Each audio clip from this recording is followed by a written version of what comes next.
This wheel is not actually spinning, at least not in the way you think.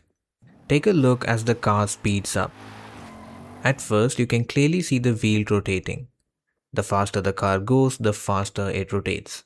And then suddenly, the blur kicks in, and it looks completely different.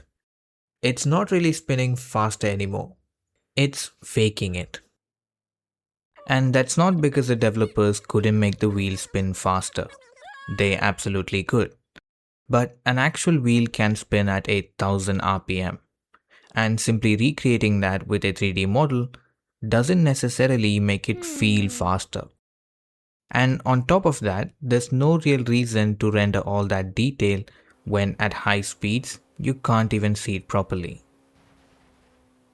So rather than showing you what the wheel is physically doing, the game shows you what a really fast wheel should look like. And there are a few different ways games pull this off. One way is to simply replace the wheel. At lower speeds, you're looking at the actual 3D model, with all the spokes and details rotating physically. But once you reach a certain speed, the game starts using something much simpler. It can even be just a pre-blurred texture that gives the impression of a fast spinning wheel. The game isn't simulating the wheel's motion anymore. It's simulating the impression of that motion. A good way to understand this is with anime. Take a look at this popular fight scene from Jujutsu Kaisen.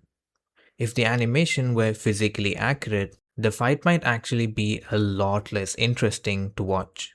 The characters, their proportions, and even the visual effects are exaggerated to make the action feel more intense. And yet, it feels more exciting. And that's the connection.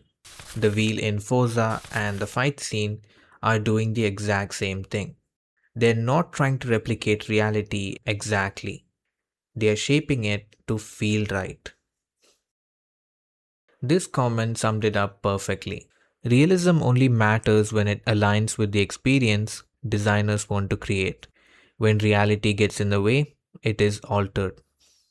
But this idea shows up in other places too. Take nighttime for example. A real night can be incredibly dark, but games often brighten the environment, exaggerate moonlight, and even add artificial ambient lights. Not because the developers don't know what real nighttime looks like, but because the real thing isn't always the most appealing to look at. Jumping is another good example.